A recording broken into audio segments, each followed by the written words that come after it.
मित्रांनो नमस्कार, जय महाराष्ट्र। मुंबईतून मोठी बातमी सध्या समोर येते। उद्धव ठाकरेंचा नारायण राणेंना सर्वात मोठा धक्का। उद्धव ठाकरेंच्या वैभव नाईकांनी 21-0 ने नारायण राणेंना दाखवला घरचा रस्ता। मित्रांनो सविस्तर महत्वाची बातमी।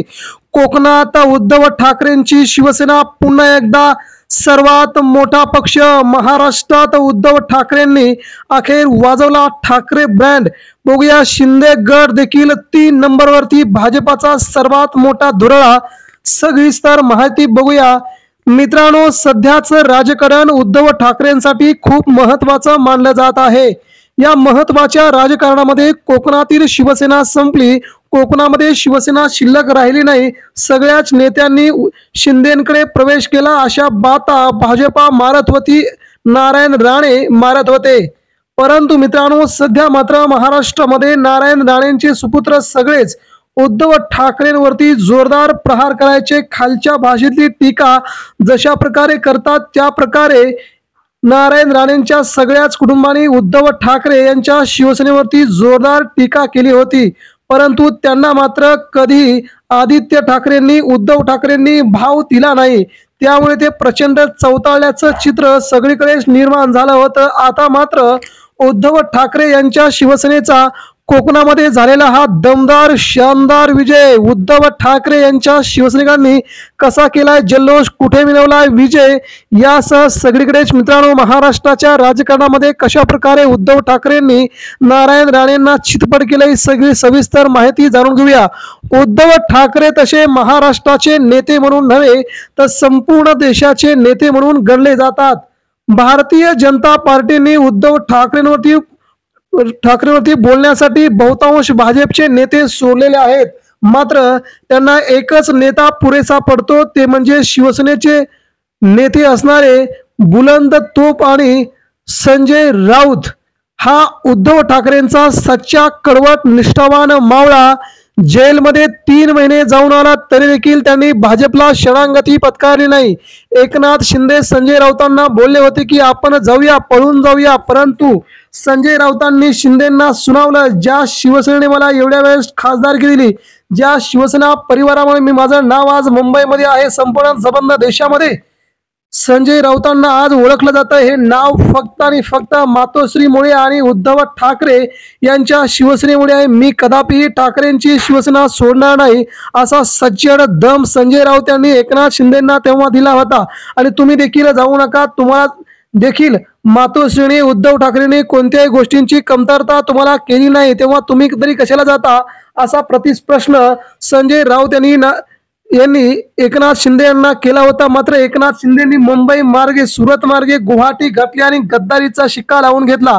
संजय राऊतांनी म्हटल्याप्रमाणे महाराष्ट्राच्या राजकारणामध्ये शिंदेची शिवसेना जेमतेम पुढचं 1 वर्षभर थांबेल, पण पुढच्या 15 दिवसामध्ये शिंदेच्या शिवसेनेचं विसर्जन राहील असं त्यांचं सर्वात मोठं मत समोर आलं असतानाच महाराष्ट्राच्या राजकारणामध्ये ज्यांनी उद्धव ठाकरेंची गद्दारी केली त्या सगळ्या नेत्यांना याच जमिनीमध्ये याच महाराष्ट्राच्या भूमीत फेडावं लागले। आपण जर पाहिलं ही यादी खूप मोठी आहे।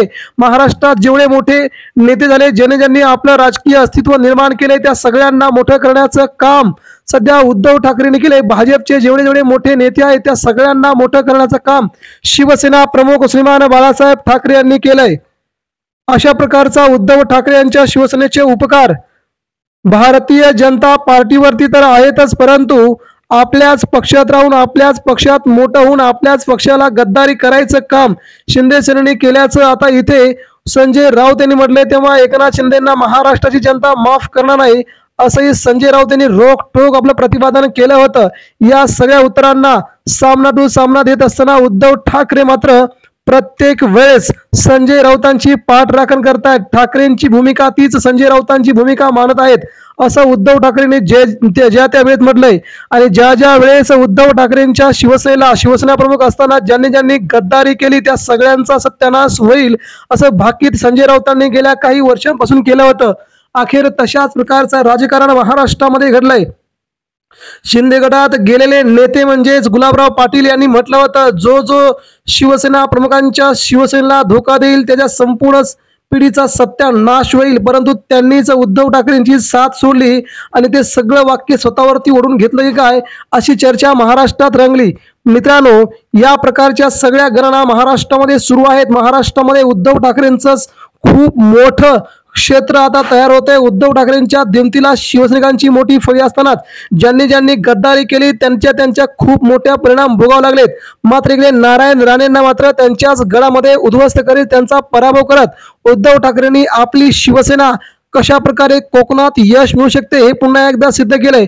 मित्रांनो, कोकणामध्ये सध्या झालेल्या सरपंचाच्या महत्वाच्या निवडीमध्ये आणि कृषी उत्पन्न बाजार समिती, कृषी पंचायत समिती असेल, खरेदी विक्री महासंघ असेल, या तीनही निवडणुकांमध्ये कुडाळ, सिंधुदुर्ग या सगळ्याच भागामध्ये, आता मालवण देखील, या सगळ्या भागात नारायण राणेंचं गेली 30 वर्षे या भागामध्ये खूप मोठं त्यांचं प्रस्थ आहे, त्यांची सत्ता आहे. मात्र याच भागात आता उद्धव ठाकरेंची शिवसेना वैभव नाईक स्वतः नारायण राणेंना जड चालले आहेत. त्या भागातून उद्धव ठाकरेंचा एकटा मावळा आणि भास्करराव जाधव यांनी मिळून नारायण राणेंच्या संपूर्ण परिवर्तन पॅनलला धुवा उडवलाय. त्या भागात फक्त आणि फक्त ठाकरेंचा वर्चस्व इथून पुढे राहणार असंही उद्धव ठाकरे यांनी म्हटलंय. परंतु कोकणामध्ये भाजप आणि शिंदेगडामध्ये झालेला वादंग याला खूप मोठा परिणाम जाणवतोय. यांच्या वादामध्ये उद्धव ठाकरेंच्या शिवसेनेचा हा विजय झाल्यामुळे 21 पैकी 21 जागांवरती उद्धव ठाकरेंचा विजय, तर नारायण राणेंच्या गटाला 0 पैकी 0 जागा मिळाल्यात.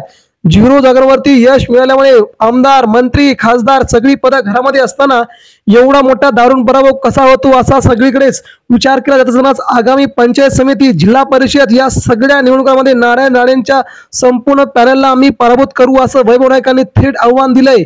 त्यामुळे आगामी काळात देखील उद्धव ठाकरेंची शिवसेना कोकणात आपला सर्वात मोठा विजय संपादित करेल. आणि सध्याला आपण जर पाहिलं, जिल्हा परिषद, पंचायत समिती, नगरपालिका या विरुद्ध उद्धव ठाकरेंची शिवसेना विरोधात शिंदेगड विरोधात भाजपा अशी लढाई होईल. तिथे मात्र कडवट निष्ठावान शिवसैनिक आजही उद्धव ठाकरेंसोबत असल्याचं पुन्हा एकदा सिद्ध झालंय. त्यामुळे मित्रांनो, कोकणातील ही लढाई उद्धव ठाकरे विरोधात नारायण राणे अशी जरी असली तरी देखील याला वैभव नाईकांनी आणि भास्करराव जाधव यांनी खूप मोठं लढाईचं स्वरूप प्राप्त केले. आगामी काळामध्ये नगरपालिकामध्ये आपल्या उद्धव ठाकरेंचा भगवा फडकवणार असं त्यांनी म्हटलंय. त्याच वेळी त्यांनी म्हटलं की पंचायत समिती, जिल्हा परिषद सगळ्याच्या सगळ्या ठिकाणी भाजपला धूर चालू, शिंदेगडाला देखील धूर चालू असंही त्यांनी आपलं मोठं वक्तव्य केलंय. मित्रांनो, या सगळ्या घडामोडीमुळे महाराष्ट्राच्या राजकारणामध्ये ज्यांनी उद्धव ठाकरेंची साथ सोडली त्यांचं पुढचं राजकारण संपल्याचं आपण पाहिलंय. अशाच प्रकारची टीका शिवसेनेच्या माध्यमातून नारायण राणे असतील, वैभव गणेश नाईक असतील किंवा छगन भुजबळ असतील यांच्यावरती केलेली आपण पाहिली. तशाच प्रकारचा हा विजय उद्धव ठाकरेंच्या शिवसेनेला आगामी सगळ्या निवडणुकांमध्ये खूप मोठी भरारी घेण्यास कारणीभूत ठरणार आहे. मित्रांनो, या विजयाच्या पाठीमागे सगळ्यांचे श्रेय म्हणावं लागेल. कडवट निष्ठावान शिवसैनिकांची साथ असेल किंवा शिवसेनेचे कट्टर कडवट नेते असतील, या सगळ्यांनी एकत्र राहून ही धूळ चालल्यामुळे महाराष्ट्रात पुन्हा एकदा ठाकरेंचं वजन काय आहे, ठाकरेंची ताकद काय आहे हे सर्वांना समजून आले. त्यामुळे आगामी काळात मित्रांनो, शिंदेगड देखील, भाजपा देखील उद्धव ठाकरेंना लढण्यापासून दूर राहील.